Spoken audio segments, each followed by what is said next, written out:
میرے سارے بال چھپ گئے تھے اور ایسا محسوس ہی نہیں ہوتا تھا کہ میں گنجی نہیں ہوں۔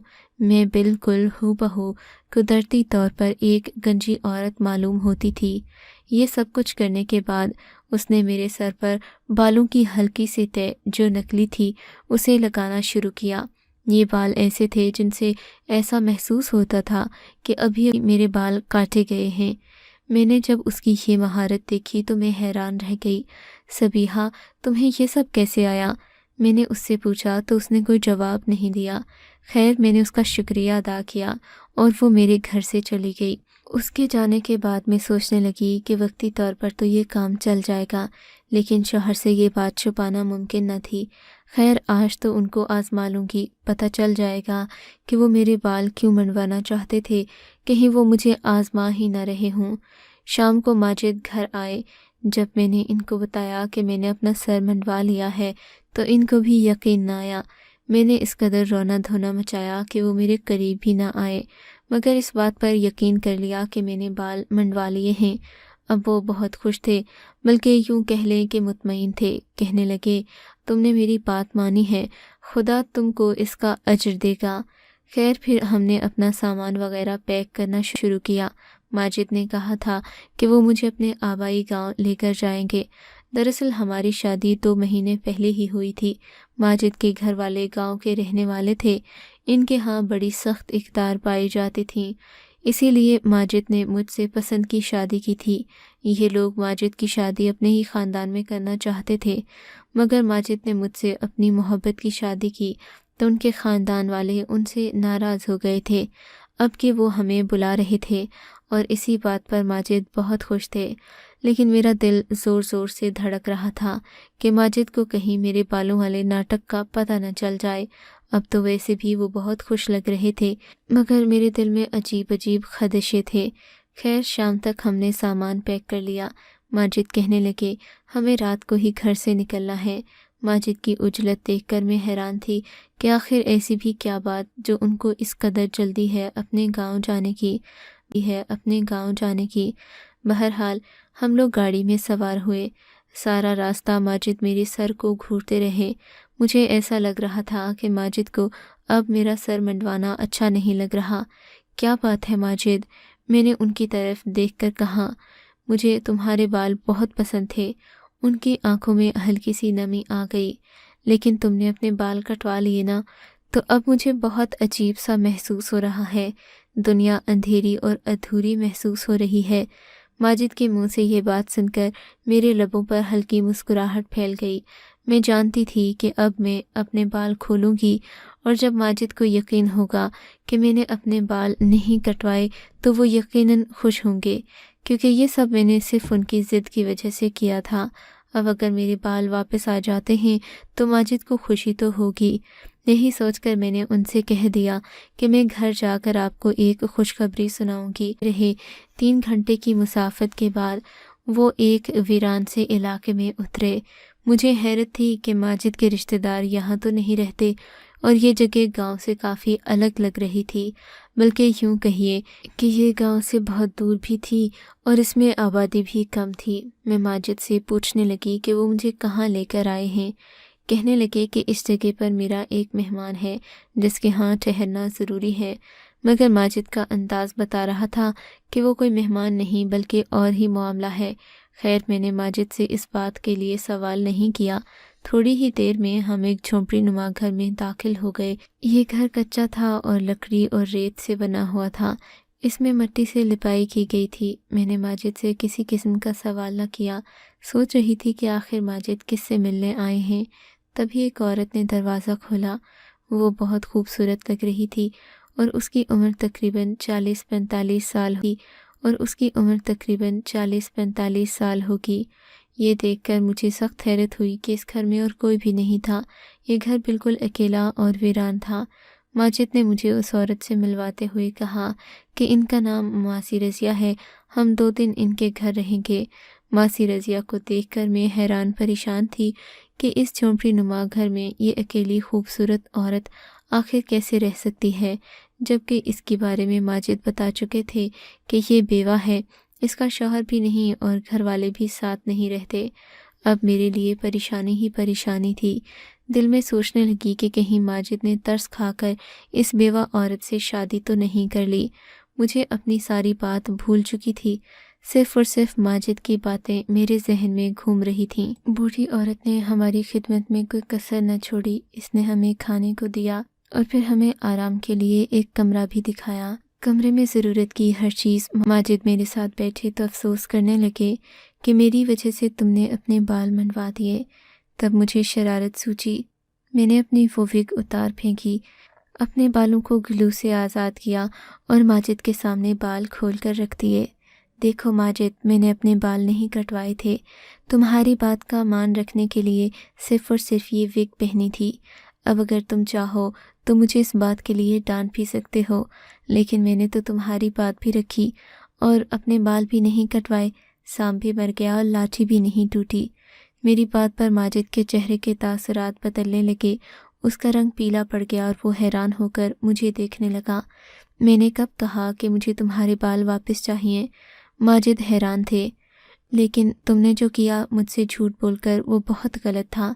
ماجد کا بجھا ہوا چہرہ دیکھ کر مجھے بھی حیرت ہوئی۔ ماجد ایسا کیسے کہہ سکتے تھے کہ میں نے ان سے جھوٹ بولا یا پھر غداری کی خوشی کے لیے ایسا کیا تھا؟ لیکن ان کی ناراضگی دیکھ کر میرا بھی دل کانپ گیا تھا، کیونکہ وہ اس سے پہلے کبھی اتنا غصے میں دکھائی نہیں دیے۔ بولے، اگر تم مجھ سے ایک جھوٹ بول سکتی ہو تو دو اور بھی بول سکتی ہو۔ تم جیسی عورت کا کوئی بھروسہ نہیں۔ جبکہ میں رو رو کر اپنا برا حال کر چکی تھی۔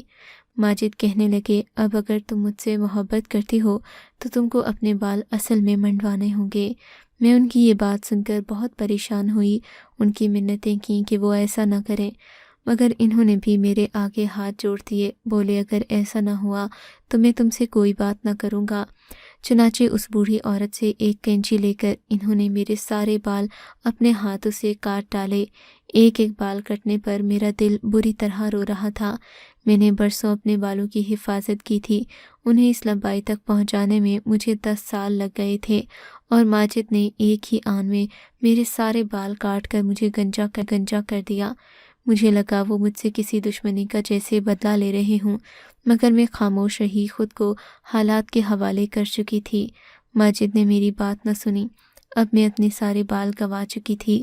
میں نے جلدی سے خود کو ایک چادر میں لپیٹ لیا۔ ماجد کے چہرے کے تاثرات نہ بدلے۔ کہنے لگے، اب تم یوں ہی رہنا۔ اگر تم نے مجھ سے کوئی بھی چالاکی کرنے کی کوشش کی تو اچھا نہیں ہوگا۔ ماجد، اب میں کیا چالاکی کروں گی؟ میں نے روتے ہوئے کہا، آپ نے تو مجھ سے میرا غرور چھین لیا، میں اور کیا کہہ سکتی ہوں؟ میری بات پر ماجد نے کوئی جواب نہیں دیا۔ اگلے دن وہی بوڑھی عورت جس کے گھر میں ہم رہ رہے تھے، تیل کی ایک شیشی لے کر میرے پاس آئی۔ یہ کیا ہے؟ میں نے حیرت سے پوچھا۔ یہ ایک ایسا تیل ہے جس سے تمہارے بال جلدی اگنا شروع ہو جائیں گے۔ میں کیا کروں گی بال اگا کر؟ میں نے روتے ہوئے کہا، میرے شوہر نے تو میرے سارے بال ہی کاٹ دیے۔ جانتی ہوں، اسی لیے تو تمہارے لیے یہ تیل لائی ہوں۔ اس کے استعمال سے 5 مہینے میں تمہارے بال پہلے جیسے ہو جائیں گے۔ بوڑھی عورت کی بات سن کر میں نے حیرت سے اسے دیکھا۔ ہاں، میں سچ کہہ رہی ہوں، تم یقین کرو یا نہ کرو، تم اس تیل کو لگانا تو شروع کرو، اس کے بعد دیکھنا کہ تمہارے بالوں میں کتنی تبدیلی آتی ہے۔ بوڑھی عورت کی بات سن کر میں حیران ہو گئی، مگر میں جانتی تھی کہ ضرور کوئی نہ کوئی ایسی بات ہوگی جس کی وجہ سے یہ ایسا کہہ رہی ہے۔ البتہ مجھے اس بات پر بھی حیرت تھی کہ اسے یہ کیسے معلوم ہوا کہ میرے شوہر نے میرے بال کاٹے ہیں۔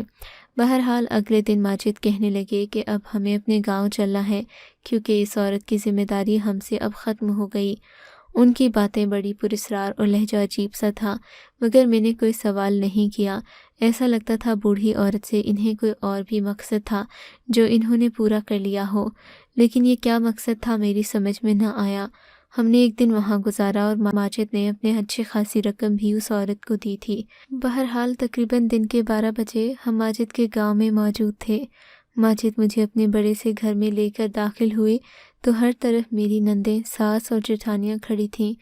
انہوں نے پہلے ہی میرے سر پر ہاتھ لگا کر دیکھا، اور کوئی میری چادر اتارنے لگی تو کسی نے میرے دوپٹے کے پلو سے میرے سر کے بالوں کا اندازہ کرنا چاہا۔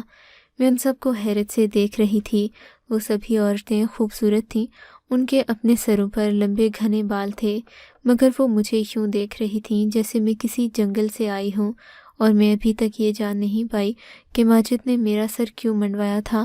آخر وہ کس چیز کے انتظار میں تھے، اور پھر ان عورتوں کو یہ بات کیسے معلوم کہ میرے سر پر بال نہ تھے؟ میں بہت شرمندہ ہو رہی تھی، سمجھ نہ آتا تھا کہ ان عورتوں کو میں کیا جواب دوں۔ اگرچہ سب میں غلطی تو میری نہیں تھی، مگر پھر بھی ہمارا معاشرہ ہے جو ہر بات پر عورت کو قصوروار ٹھہراتا ہے۔ میرا دل خون کے آنسو رو رہا تھا، مگر میں خاموش رہی۔ جب میرے شوہر کو ہی میری پرواہ نہ تھی تو میں کسی سے کیا لڑتی جھگڑتی۔ کچھ ہی دیر میں مجھے اور ماجد کو میرے کمرے میں پہنچا دیا گیا۔ ماجد گمسم بیٹھے تھے۔ مجھے تو اب ان سے بھی عجیب سی الجھن محسوس ہو رہی تھی۔ جس شخص نے میری خوشیوں کی پرواہ نہ کی، دنیا کے سامنے مجھے رسوا کر کے رکھ دیا، میں اسے کس چیز کی توقع کرتی؟ بہرحال 2-3 دن یوں ہی گزر گئے۔ میرے سسر اب تک مجھ سے نہیں ملے تھے۔ پھر میری ساس مجھ سے ملنے آئیں تو انہوں نے مجھے ساری کہانی سنا دی۔ میں نے ان سے جب پوچھا کہ یہاں سب کو میرے بالوں کے کٹنے کا کیسے پتہ، تو انہوں نے جو بات مجھے بتائی اس سے میرے شوہر کی قدر و منزلت میرے دل میں اور بھی بڑھ گئی۔ بیٹی، تم تو جانتی ہو کہ ماجد نے تم سے پیار کی شادی کی تھی، اور ہمارے گاؤں میں محبت کی شادیوں کو قبول نہیں کیا جاتا۔ یہی مسئلہ میرے ماجد کو بھی ہوا جب اس کے باپ نے یہ شرط لگا دی کہ اس کی شادی صرف اور صرف والد کے ابا کی مرضی سے ہوگی۔ اس بات پر ماجد کی اپنے باپ سے لڑائی بھی ہوئی۔ تب باپ نے کہا کہ میں تمہیں صرف ایک شرط پر شہر سے لڑکی لانے کی اجازت دوں گا کہ تم اس کا سر گنجا کر کے یہاں لانا۔ میں ان کی بات سن کر حیران تھی۔ ماجد بھی سر پیٹ کر رہ گیا۔ یہ کیسی شرط تھی؟ شاید اس لیے کہ ماجد کے ابا کو لگا کہ وہ یہ شرط پوری نہیں کر پائے گا۔ بھلا ایک گنجی عورت سے شادی کون کرتا ہے؟ کیونکہ گاؤں میں عورت کا ذرا بھی نقص ہو تو کوئی اس سے شادی نہیں کرتا۔ اسی سوچ کے تحت تمہارے باپ نے، یعنی تمہارے سسر نے، تمہارے شوہر سے یہ کہا کہ اب تم ایسی لڑکی سے شادی کرنا جو گنجی ہو، جس کے بال نہ ہوں، اور اگر جو تمہیں پسند ہے وہ بالوں والی ہے تو اس کے سر سے بال منڈوا دینا۔ ماجد اپنے باپ کی شرط سن کر پریشان ہو گیا تھا۔ پھر اس نے نہ جانے تم کو کس طرح راضی کیا اور تمہارا سر منڈوا کر یہاں لے آیا۔ اب محلے اور حویلی کی سبھی عورتوں کو پتہ ہے کہ تمہارے سر پر بال نہیں ہیں، اور تمہارے سسر جو پہلے اسی بات کی ضد میں تھے، اب ماجد سے کہہ رہے ہیں کہ ایسی نامکمل اور ادھوری عورت کو گھر سے نکال دو جس کے سر پر بال بھی نہ ہوں۔ میں تو یہ سمجھ نہیں پا رہی کہ آخر تمہارے سسر چاہتے کیا ہیں۔ ماجد بھی بہت پریشان ہے، لیکن اس نے لازماً اپنی پریشانی کا ذکر تم سے نہ کیا ہوگا۔ میں جانتی ہوں اپنے بیٹے کو، وہ نہایت ہی خوددار لڑکا ہے۔ وہ تم سے کبھی بھی یہ بات نہیں کہے گا۔ وہ اپنے مسئلے حل کرنا خود جانتا ہے۔ اس نے تمہیں یہاں اس لیے لایا کیونکہ اس کے مالی حالات ایسے نہیں تھے کہ وہ شہر میں تمہیں اکیلا رکھ سکے، مگر میں تمہارا ساتھ دوں گی، تم فکر نہیں کرو۔ اپنی ساس کی یہ باتیں سن کر میں حیران ہو گئی کہ یہ کس قدر ضدی اور اڑیے لوگ ہیں جنہیں دوسروں کی خوشیوں کی پرواہ نہیں۔ بہرحال میں نے اس بوڑھی عورت کا دیا ہوا تیل استعمال کرنا شروع کر دیا۔ میرے بال کچھ ہی مہینوں میں اگ آئے تھے، مگر میرے سسر نے مجھے پھر بھی قبول نہیں کیا۔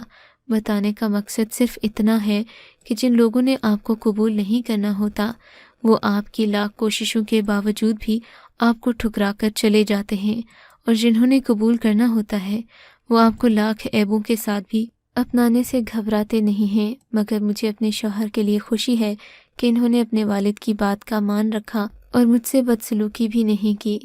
آپ کو اگر یہ کہانی اچھی لگی ہے تو اس ویڈیو کو لائک کیجیے، اور اس طرح کی مزید کہانیاں سننے کے لیے ہمارے چینل کو ضرور سبسکرائب کیجیے۔